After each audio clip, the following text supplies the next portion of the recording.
it's incredible to think Ireland has the best fishing grounds in Europe and we have to go to business to allow the others to continue doing that business in our waters. So from the very outset, it was built on unfairness, complete unfairness, whereby the French, the Belgian, and later from 1986 the Spanish had full access to our waters, but yet we had no access to their waters. And people are saying, well, how come the fishermen are putting up with this? That's an amazing question.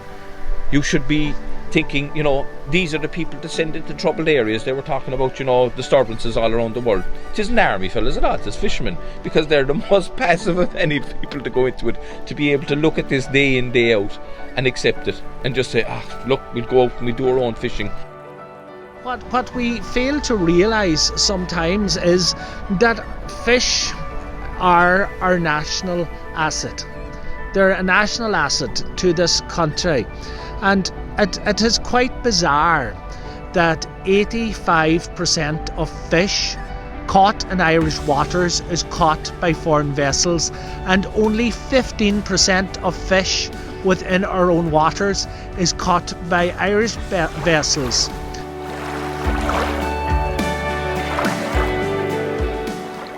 Now this is in monetary value, billions of euros. This is not about fishermen. This is more than coastal communities. This is your resource. This is Ireland's resource. This is for our future generations, and we have to stop it.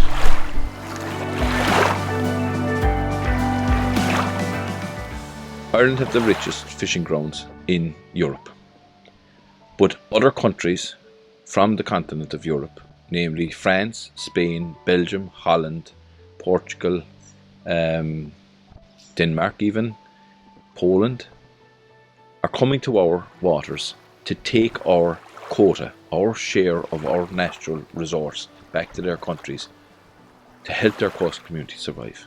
We don't get the same reciprocal access to the fish in their waters.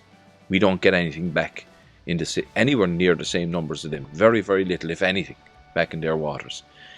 And that is the reason why we are in the situation we're in, which is 1 in 5 of our vessels, I believe, will have to be put out of business. 1 in 5 families will have to be told that there's no more future for them in the industry. And what you see in this documentary is the tale of all around the coast, everywhere, of the impact of what this is happening.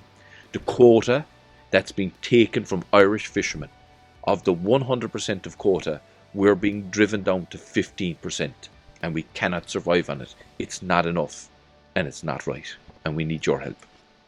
It was always a matter that the Irish waters were open house and that we were confined to our own waters, while at the same time multiple numbers of boats from other member states had free and complete and equal access to us into our waters. That has left us in a situation where now there's sheer frustration in the Irish fishing industry.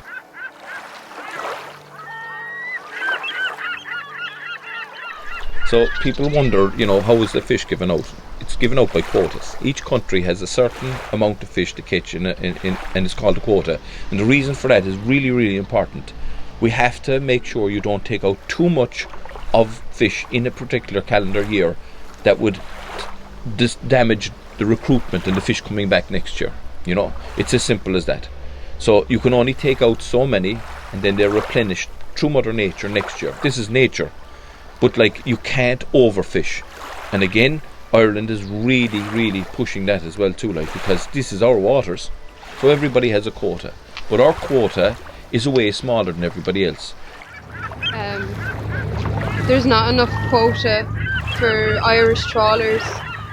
There's plenty of fish in the waters, but the Irish trawlers aren't allowed to catch them. I've been involved in the industry for 33 years, both onshore and ashore. And I've seen massive changes in the industry since I started.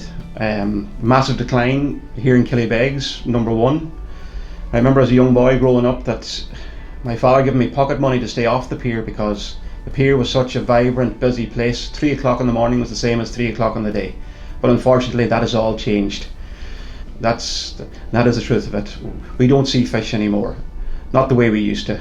We see fish certainly, but When you take people down to Killybegs and you show visitors around, you're actually embarrassed to tell them that all you're seeing here is Spanish fish, French trawlers, Spanish trawlers. That's what's landing here in Killybegs. And that's going on around the coast as well.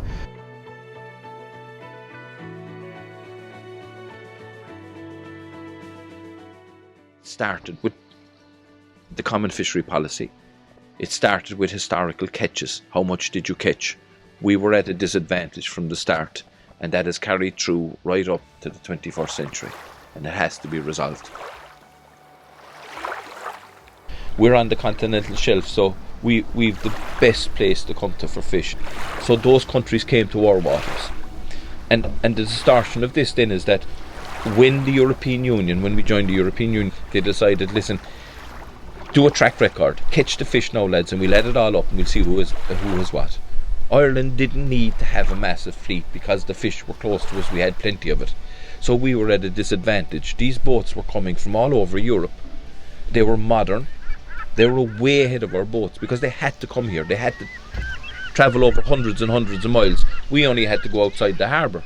The fish were so plentiful, and 10 or 12 miles out we caught our fish and we could go in. And we didn't have the population to create the markets like they did. So we were at a huge disadvantage. And that's still following suit now because nothing's changed.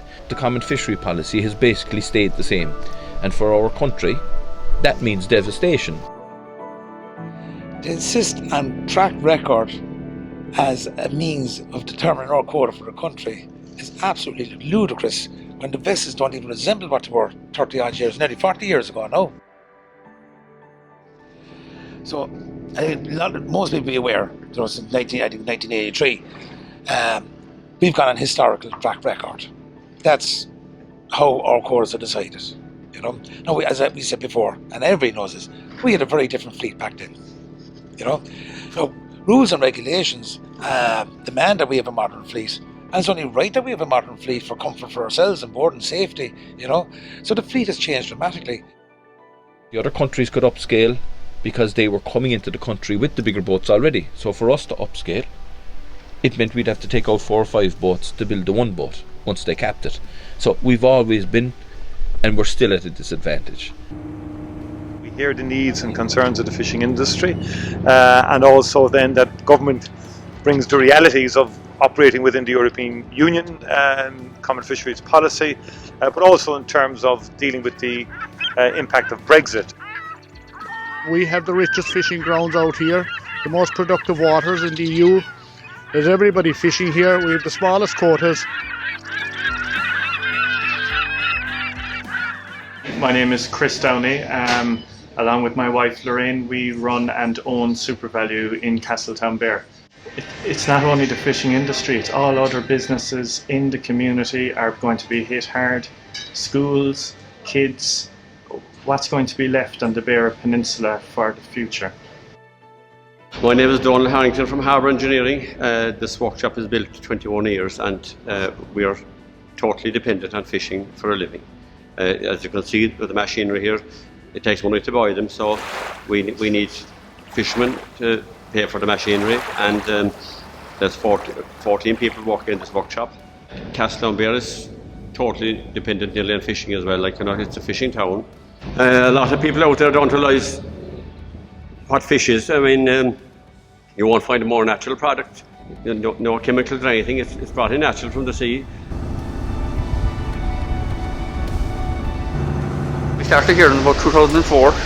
We built the dry dock for taking fishing vessels primarily in and out of here. They're actually very, very important to us. The fishing fleet, I'd say, accounts for about 90% of our business. I think without them we certainly wouldn't be here. And I think it's crucial to what we're doing around here. And I think they're crucial to these kind of communities as well, because they're the mainstay here.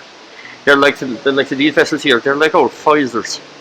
There's 10 or 12 people working in them inside the small community. That's a huge thing to us. It's absolutely huge, and I think it's not really understood how important they are to outlying areas like this. Because this is how we survived with farming and fishing, and a combination of both of them. And I think the way things are going at the moment, it's actually frightening. We had O'Sullivan Bear putting a chain back in the hundreds of years ago to stop the Spanish from coming in, so that they could charge them for fishing inside in our waters. We can't even do that now, like. They're coming in now and we're building piers for them. We're spending exchequer money to build facilities so to make it easier for them to come in, put it into the back of the lorries and take it to Spain. Our fishing industry is one of the most regulated industries in the country, probably the most regulated industry in all of Europe, and we do not see that regulation applied by the Irish authorities, by the Sea Fisheries Protection Authority, to foreign vessels that land here at Kellybegs and in other ports where you see a lorry reversing onto the pier, fish put on the lorry, sent off to the mother countries without any checks. We have amazing onshore services here in Kellybegs. It's not just my company or Swannet Gundry. We have an amazing onshore service, and companies with great vision, people that are willing to work, willing to get on with it, willing to make big progress, great strides, and have done in the past and will do in the future. But we've come to a point where we just are bemused with what's going on in our industry at the moment. We've taken blow after blow, year after year, through successive governments. So it's like having an orchard, and everybody else is invited into the orchard to pick the trees, and you say, listen lads, no, leave it, leave a section of the orchard now for us, it's our orchard, stop taking the apples because we're going to starve. And they don't listen, and they keep taking the apples, and then you have to leave the orchard. My name is Richard Murphy, shellfish de la Mer in Castletownbere. I'm actually third generation fish processing. My grandfather was, his name was Willie Murphy, and he used to export fish from Castletownbere to Billingsgate Market in London.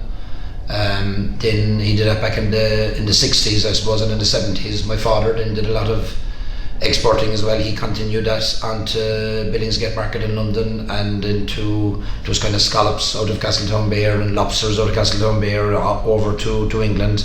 Very well sought after at the time. And then back in 1987 we set up the company Shellfish de la Mer. We're now 34 years in business. Locally here in Castletownbere we employ 107 people.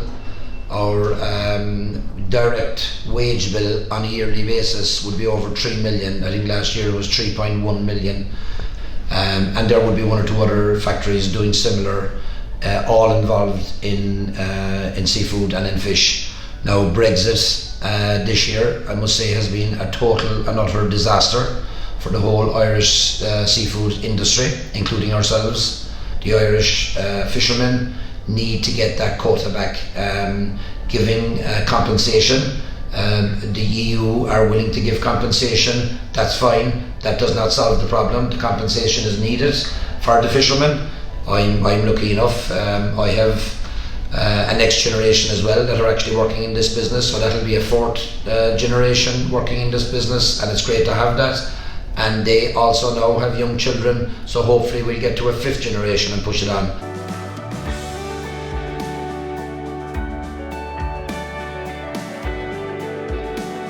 For us then to carry on, to be able to be on the position that we're on in Greencastle and seabound engineering, we still won't be providing services for the fishing industry, but because they're under so much stress and strain, we are going to take a big step now towards the aquaculture industry to supply and help them out too. So. We're fishing all my life. I'm 33 years of age now. I started with God rest my father when I was about 6-7 years of age.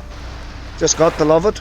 Just as soon as it gets in, when you get on the boat and you get fishing, as every man that fishes will know, you can't explain what you like and what you enjoy, but it just does it for us. We wouldn't go on a building site, or we obviously if you have to we will, but the way it's going, we're lucky that we'll have to go. But no, we just want to fish. It's just very simple. I don't think we're asking for a lot. We're here on protest here on the River Liffey, and We're protesting about our quotas. There's always quotas. When we do a protest, it's a quota. We're not getting our quotas. We're not getting our fair share. Europe is calling out there's a level playing field. Far from a level playing field. This is about you and the fishing industry finding its voice. This is about you getting the point across that you need proper supports to ensure the viability of the industry for future generations. First thing I want to do is commend all of our fishermen and fishing families from all around our coast for coming here today to make this stand. I just was raising this issue directly with the Taoiseach. So what are we talking about here?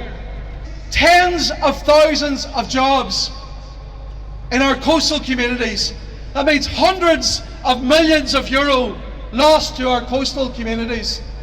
This has been going on for decades under the Common Fisheries Policy. So I'm going to call on the loudest voice that I know that is spoken for our industry, and I don't think anybody can dispute that at the moment. Mr. Michael Collins to take the mic.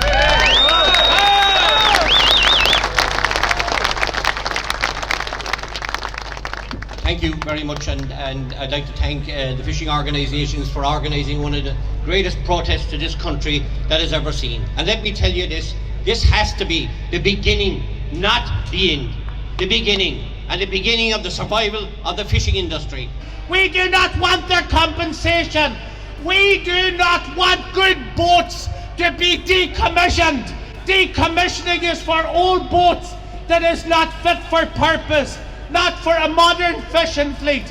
Tell them we don't want their decommissioning. We don't want their money. We want to be allowed to fish and get our fair share, get justice and get equality.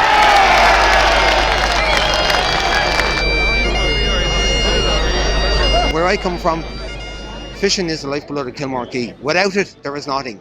We have tourism in the summer, and we get to spy for 3 or 4 months. But the reality is that fishing in Kilmarquee employs more people than any other industry. We need it, but if there's not a change, if we have spoke about it many times, if there's not a change and a real change coming soon, I can see a time when the harbour in Kilmarquee, there'll be cracks in the concrete, and all that will grow up in the concrete is weeds, because we won't be allowed to fish. But it can change. It's a stroke of a pen. We're not looking for money, we're not looking for compensation, we're looking for no handouts. All we're looking for is permission to fish. And I just think it's very important, like at political level, that we stand up for Ireland. Since we went into the European Union, like we've never been treated like as a country correctly. Like, and we've never stood up for ourselves. It's just not good enough. Like, we are an island. Like, you know, imagine there, like Irish people should be angry really at the way fishing has been treated. You take like when we went into the European Union, every job, 7 out of 8 jobs in Ireland were in farming. I understand the importance. We were a poor country. We didn't have the money or the resources to develop fishing the way you fish now, like, you know, to have boats safe. We were tied up in punts, like, and things like that you could hardly go out on a bad day. So we got very, very small quotas. It's a hard life, I can tell you, like, really, if you lived in a community like Castletownbere, there is no family in this community that hasn't been upset with tragedy, like they've lost fathers, they've lost sons, you know, it affects the whole community. Yet, after burying that person, if we get a body back, in a lot of cases you never get the person back, they didn't go to sea again to keep the community going. Fishing was always seen as a kind of stable job, that you'd be kind of like, once you're in it, and it'd be fairly regular. I suppose, look, it's always been a dangerous job. There's dangers in everything, and with the sea it's unpredictable. We have a very diverse community in our school because many families move to the area to work in the fishing industry. Everything is interconnected. Fishing and farming are the backbone of our community, and because of them our school is a diverse place. The sponsorship that everybody involved in the fishing industry gives us is what allows us to give the best possible education for our pupils.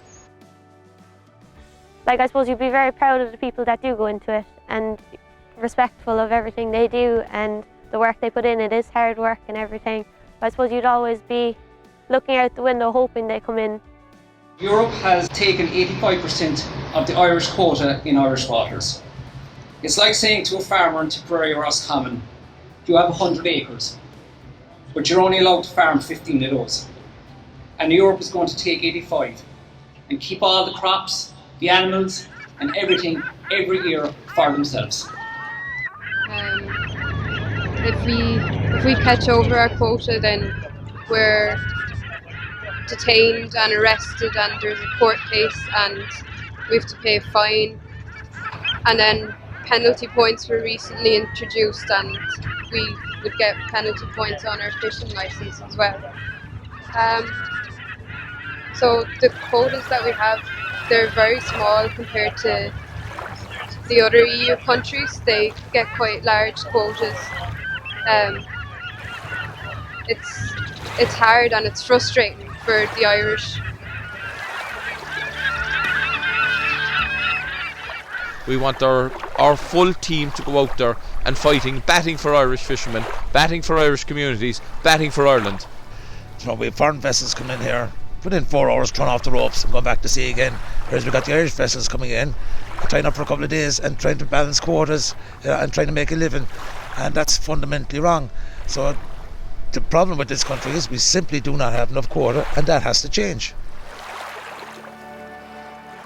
And in the review of the Common Fishery Policy, which is coming up next year, and they're working on it at the moment, we need to get a decent share.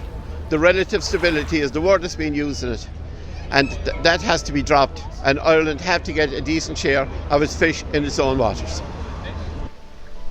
Our share is minute. It's not enough. And the only way that our government is telling us that we can balance the books now is to take out boats.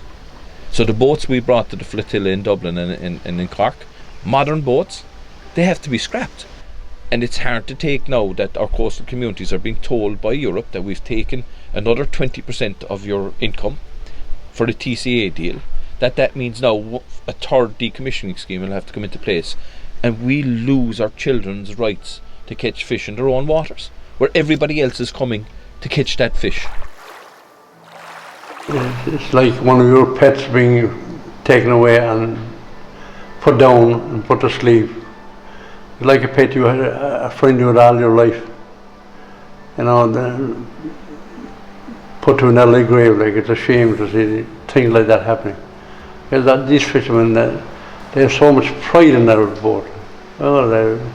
It's their home. They use it more than their house. They have so much pride in it, they give time in it. You know, they love their job, and it's a shame to see things like that being done to boats. You know. Yeah, it's very sad to see boat being treated in that respect. Like we're saying, this is a real social policy issue of keeping these communities going. This is what you do in these places. Like the vessel that we saw down there, when she comes in, she has to get back out in 2 weeks' time. End of story, because she'll be tied up too long. So we have to make and repair them on site. It's very bespoke, this industry, because everything is so big. So you have to have very specialised people and very specialised skills for it. And we're actually talking with BIM at the moment about training, trying to get, again, this comes back to the communities. It's all about the communities. If we can bring up our communities, and that's where the fishing is crucial to us, because they're the paymaster of these communities. That's where we get our finance from. We can't go ahead without the fishing industry going well. You're, as I said, being robbed. There's nobody can justify, no matter what figures are presented to you, that 15% of what the pie is yours, where you're providing the vast majority of where the fish is being caught. It doesn't make any sense. My name is Jamie Healy. Our dad owns the fishing boat Robin RJ. He bought it 2 years ago. He transformed it into a gill netter, and now it does both trawling and gill netting. My name is Ryan Healy and my dad's a fisherman. For a long time now, the quotas have been unfair, and a lot of stuff have been unfair in fishing. Even I understand it, that it's hard when he goes out the door. I know that he doesn't want to, and like sometimes we're crying when he goes out because like we don't want him to go away, and it's so hard. Like he has to make some money, but it's even hard to make money going out fishing. What the Irish public need to be aware of is the history of Irish fishing, how basically for only 50 years had the Irish state control of its own fishing waters. It was only with the formation of the state that we got full access to our waters, and then 50 years later we gave that up to the EU. It's our greatest natural resource, and I think the public need to be aware that it's been given away on a daily, monthly, yearly basis to other EU countries with nothing in return. It's a renewable resource. It should be there for future generations of both fishermen and public alike. And it seems to be a tragedy that even though we're an island nation, we don't value the resource and we don't claim the resource for the benefit of Irish people.